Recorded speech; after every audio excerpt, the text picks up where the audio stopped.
Kami persembahkan program Santapan Rohani.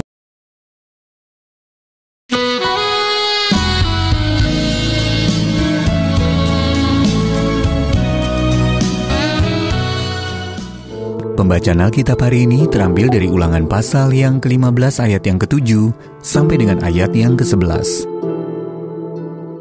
Ulangan pasal yang ke-15 ayat yang ke-7 sampai dengan ayat yang ke-11.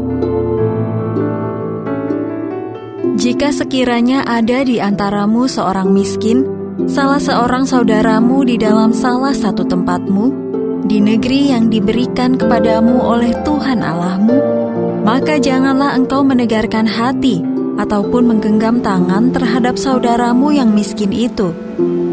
Tetapi engkau harus membuka tangan lebar-lebar baginya dan memberi pinjaman kepadanya dengan limpahnya. Cukup untuk keperluannya seberapa ia perlukan. Hati-hatilah supaya jangan timbul di dalam hatimu pikiran dursila demikian. Sudah dekat tahun ke-7, tahun penghapusan hutang, dan engkau menjadi kesal terhadap saudaramu yang miskin itu, dan engkau tidak memberikan apa-apa kepadanya. Maka ia berseru kepada Tuhan tentang engkau, dan hal itu menjadi dosa bagimu. Engkau harus memberi kepadanya dengan limpahnya, dan janganlah hatimu berduka cita apabila engkau memberi kepadanya. Sebab oleh karena hal itulah Tuhan Allahmu akan memberkati engkau dalam segala pekerjaanmu dan dalam segala usahamu. Sebab orang-orang miskin tidak hentinya akan ada di dalam negeri itu. Itulah sebabnya aku memberi perintah kepadamu demikian. Haruslah engkau membuka tangan lebar-lebar bagi saudaramu yang tertindas dan yang miskin di negerimu. Ayat Mas Renungan hari ini terambil dari Ulangan pasal yang ke-15 ayat yang ke-11. Aku memberi perintah kepadamu, demikian. Haruslah engkau membuka tangan lebar-lebar bagi saudaramu, yang tertindas dan yang miskin di negerimu. Judul renungan kali ini, Merawat Mereka yang Membutuhkan, ditulis oleh Julie Swab.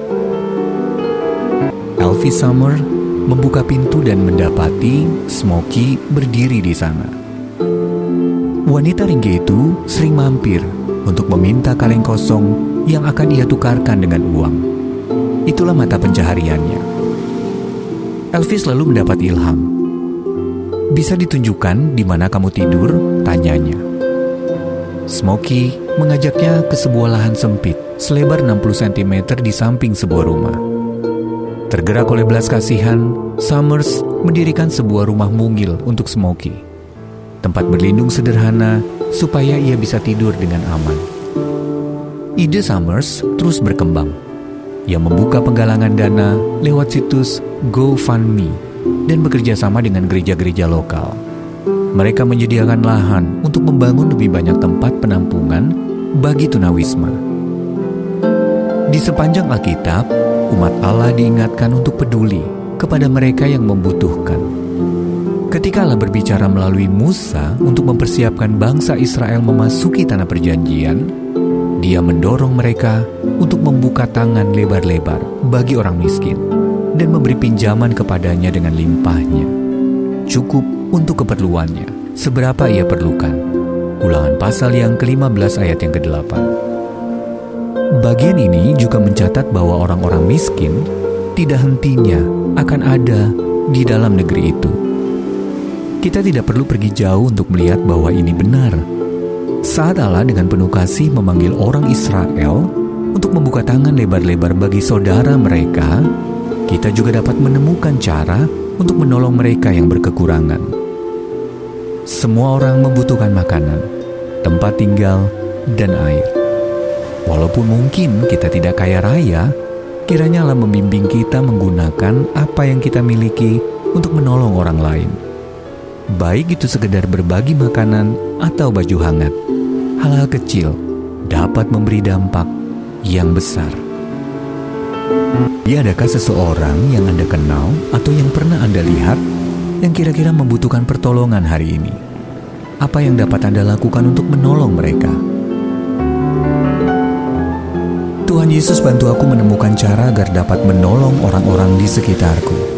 Dan berilah aku hati yang pemurah.